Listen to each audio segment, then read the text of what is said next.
किनवट तालुक्यातील सारखणी या ठिकाणी हरित क्रांतीचे प्रणेते वसंतराव नाईक यांची 112वी जयंती मोठ्या उत्साहात साजरी करण्यात आली। प्रथम सारखणी ग्रामपंचायतच्या वतीने या ठिकाणी वसंतराव नाईक साहेब यांच्या प्रतिमेचे पूजन करून अभिवादन करण्यात आले। त्यानंतर ग्रामपंचायतच्या पटांगणात वृक्ष लागवड करण्यात आली। त्यानंतर जिल्हा परिषद शाळेचे विद्यार्थी नामदेवराव केशवे विद्यालय विद्यार्थ्यांकडून वाजत गाजत घोषणाबाजी करत गावातील मुख्य मार्गाने ते वसंतराव नाईक चौकात भव्य मिरवणूक काढण्यात आली। यावेळी युवा नेते कपिल नाईक, विशाल जाधव, अर्चित नाईक, समाधान जाधव, राहुल नाईक अनेक मान्यवरांच्या हस्ते वसंतराव नाईक साहेब यांचे फलकाचे आणि प्रतिमेचे पूजन करून अभिवादन करण्यात आले। त्यानंतर कपिल नाईक आणि विशाल जाधव यांच्या हस्ते वृक्ष लागवड करून विद्यार्थ्यांना शैक्षणिक साहित्य वाटप करण्यात आले। यावेळी विशाल जाधव यांनी बोलताना सांगितले की महाराष्ट्रात दरवर्षी 1 जुलै रोजी वसंतराव नाईक यांची जयंती कृषी दिन म्हणून साजरी केली जाते। वसंतराव नाईक हे 1963 ते 1975 या कालावधीत महाराष्ट्राचे मुख्यमंत्री होते।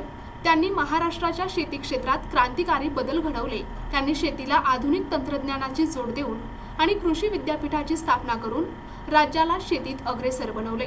महाराष्ट्रात दरवर्षी 1 जुलै रोजी हा दिन कृषी दिन म्हणून साजरा केला जातो। तो राज्यातील शेतकऱ्यांच्या अथक परिश्रमाचा आणि शेतीच्या योगदानाचा गौरव करतो।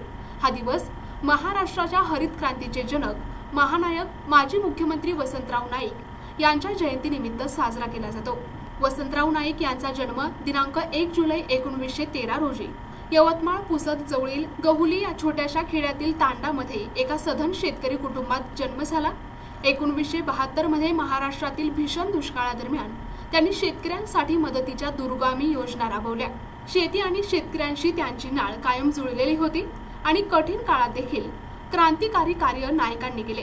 यावेळी गावातील विशाल जाधव, ठाकूर जाधव, चिंटू जाधव, मिलिंद कांबळे, सरपंच सूर्यभान सिडाम, उपसरपंच भीमराव महाजन, नवीन वाघमारे, संजय पवार, पत्रकार त्रिंबक पुनवटकर, पत्रकार मुनेश्वर शंकर महाराज, युवा उद्योजक शैलेश राठोड, शिक्षक, मुख्याध्यापक आणि परिसरातील अनेक मान्यवरांची मोठ्या संख्येने उपस्थिती होती।